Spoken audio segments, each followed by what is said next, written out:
Hingað kominn Stefán Jón Hafstein, borgarfulltrúi í leyfi. Stefán, þú ert í Namibíu, ég greip þig nú eiginlega bara glóðvolgan úr sólinni. Hérna, sólbrúnan og sætan, þú ert hérna komst nú bara í gær, er það ekki? Jú.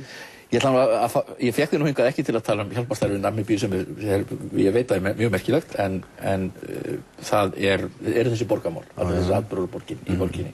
Mér langaði nú bara svona til að heyra sýn þín á þetta, allan þennan óróleika, óstöðuleika sem að séð þetta. Já, það er mjög merkilegt að fylgjast með þessu með hálfan hnöttinn á milli viðburða og vera sjálfur, ég er borgarfulltrúi í leyfi núna, bara hálfnaður í því og það hefur auðvitað slegið mann að því að í sambandi við mjög margt fólk og netið þetta undratæki það setið þess að það er engin vík milli vina, maður er bara í góðu sambandi við fullt af fólki.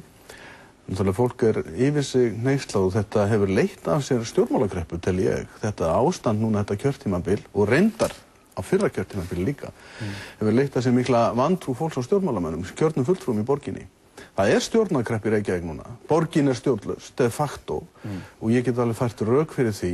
Það eru þeir tveir menn sem eru áhrifamestir í borginni, borgarstjórinn og formað borgarráðs, eru þeir sem hafa minnst traust meðal borgarstjórnar í heild, sinna félagi í sínum flokkum, reyndar nú ekki mikið eftir af frjálslyndaflokknum, sinna félagi í flokknum og út á meðal almennings eru þeir rúnir trausti.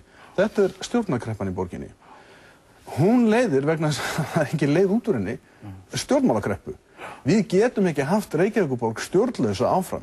Það er alveg útilokað að mínu mati og þá spyr maður hvaða leiðir er í stöðunni. Og það er eiginlega engin leið í stöðunni nema Sjálfstæðisflokkurinn hissi upp þessum buxurnar og komi til samstarfs í stjórnhæfu meirihluta sem er ekki í dag. Og Samfylkingin og Vinstri græni geta ekki myndað meirihluta. Þau réttilega hafa ákveðið að láta ekki stíga sig sundur, þessi tveir flokkar, eftir það sem undan er gengið, þá bara er það rétt að standa saman og sýna hvort eru það til trú og traust að vera saman í þessu.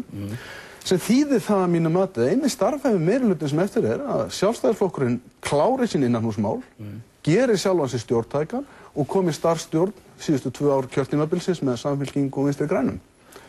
Þetta væri meirihluti sem gæti starfað í borginni og náð ákveðnum færum í mikilvægum málum sem eru aðkallandi í Reykjavíkurborg og ég get komið inn á það seinna, en líka ákveðið það að láta ákveðin ágreiningsmál til hliðar, bara samið það. Þessi mál er ekki á verkahring okkar næstu 2 árin, þau koma til kasta kjósenda í næstu kosningum. Þetta er leiðin til að koma á stjórn í Reykjavík, en þessi bolti er ekki í garði Samfylkingarinnar og Vinstri grænna. Hann er algjörlega heima hjá Sjálfstæðisflokknum. Þau verða að leysa sín mál. Leiðtogamálin, forystukreppuna, þennan óstarfhæfa meirihluta sem þau bjuggu til og færi bara hreinlega ekki vind í seglin. Og þau verða að klára sín mál og gera sig stjórnhæf, samstarfshæf án þess að við getum komið þar á. En þú ert sem að tala samt fyrir samstjórn, Samfylkingar, Sjálfstæðisflokks og Vinstri grænna í borginni. Það er eina leiðin til að gera að Reykjavík fá stjórn aftur. Þannig stendur það. En skilir þið þetta að Sjálfstæðisflokkurinn taki til heima á sér? Og þá er ég að tala bara starfsstjórn út kjörtímabilið þessi 2 ár sem að tekur ákveðin mál sem eru mjög knýjandi. Ef að þessi flokkar geta til dæmis leyst Sundabrautarmálið núna 2 árum. Sjálfstæðisflokkurinn og Samfylkingarinn ríkisstjórn, saman í borgarstjórn, geta klárað þetta mál. Vatnsmýramáli er í gíslingu eins manns í dag, þessar glæsilegu tillögur sem nú voru komnar fram um framtíð Reykjavíkurborgar, það er þetta að leysa þær úr læðingi og fara að vinna því máli. Síðan er stórmál sem býður og það er í raun og veru, þessi kreppan þetta kjörtímabil hefur verið, mönnun á umönnunarstofnunum í leikskólum og grunnskólum, samninga við kennara, framtíða skólastefna. Það er mjög æskilegt að þessi 3 burðarflokkar í Reykjavík kemur saman að því að leysa mönnunarmálin og grunnskólamálin saman og veru bæra sameiginlega ábyrgð á þeim langt inn í framtíðina, næstu 10-20 ár. Ég var til dæmis að tala um grunnskólamálin. Við megum ekki við því að fá annað kennaraverkfall. Við þurfum að leysa samninga við kennara núna í samhengi við nýja skólastefnu. Og það hefur verið unnið að því og það var byrjað á síðasta kjörtímabili að leggja drög að slíkri vinnu. Þessi mál öll eru núna bara í tómu tjóni vegna þess að við höfum ekki stjórn í Reykjavík. Í 4. lagi og nefni ég síðan það að hlustum hérna á forsætisráðherra og ykkur tala saman áðan, efnahagsmálin eru þannig að það getur verið mikið tekjutap hjá Reykjavíkurborg bara vegna útflagstekna á næstunni. Fjármál borgarinnar munu komast í uppnám, tel ég, ef menn gæti ekki mjög styrkrar fjármálastjórnar, útkjörtímabilið, gæti bæði tekjum og gjöldum. Samningarnir sem fara í hönd verða mjög útgjaldafrekir. Hvernig ætlum við bara að slá víxil? Ætla Ólafur og Villi bara að fara með þetta gamla laginu? Ég er full af samúð með þeim tveim félögum mínum á borgarstjórn, þessum tveimur mönnum. Ólafi, ég hef unnið með þeim, ég þekki þá og þetta er erfitt fyrir þá. Persónulega og mannlega er þetta erfitt að standa upp, þeir heldur verið að gera mikið pólitískt kúpp, það gjörsamlega mislukast. Þeir verða bara að horfast í augu við það að Reykvíkingar eiga kröfu á því að borginni sé stjórnað út frá bara því, ef við horfum á þetta mál með kjósenda, þá er krafan skýr á Sjálfstæðisflokkinn að taka til heima á sér. Þetta er náttúrulega næstum því eins og grín, hvað hafa verið margir borgarstjórar hérna á síðustu 5 árunum. Ég farið síðan 1982 hafa verið 2 borgarstjórar sem hægt er að tala Davíð og Ingibjörg Sólrún. En það er útlit fyrir að þeir verið 10 í lok þessa kjörtímabils, sem þýðir það er 80% afföll af borgarstjórum. Við erum með 10 en það er bara 8 sem eru starfhæfir. Nei, 2 sem hafa starfað og sett mark sitt á embættið. Og þetta er algjörlega óþolandi fyrir almenning að horfa upp á það og hverjum er þetta að kenna? Kjörnum fulltrúum. Þeirra er sökin. Auðvitað bera menn mismunandi ábyrgð, það er ekki að segja að það er sami rassinn undir þeim öllum og allt það, en þetta snýr gagnvart almenningi, snýr ábyrgðin núna algjörlega að kjörnum fulltrúum sem sitja í borgarstjórnum. En hver er þá að fá borgarstjórastólinn í svona samstöðu? Það er alltaf spurt af því og það væri dálítið hættulegt fyrir mig að fara að útfæra þessa hugmynd hér í þessum þætti vegna þess að þá byrja rifrildin eða deilurnar eða skoðanaskiptin það. Aðallega er það, getum við myndað starfhæfan meirihluta í Reykjavíkurborg og það er bara ein leið að mínu mati. Samfylkingin ætti vissulega sterka kröfu á borgarstjórastólinn í svona samstarfi. Það myndi kannski leysa innan hús mál Sjálfstæðisflokksins að þurfi ekki að taka slaginn borgarstjóramálið. En þetta er nokkuð sem ég tel að hafa ekkert að gera neitt kúp fyrir kvöldmatt í þessum málum. Þetta er bara hugmynd sem ég fleit og hún þarf að vera í umræðinu núna.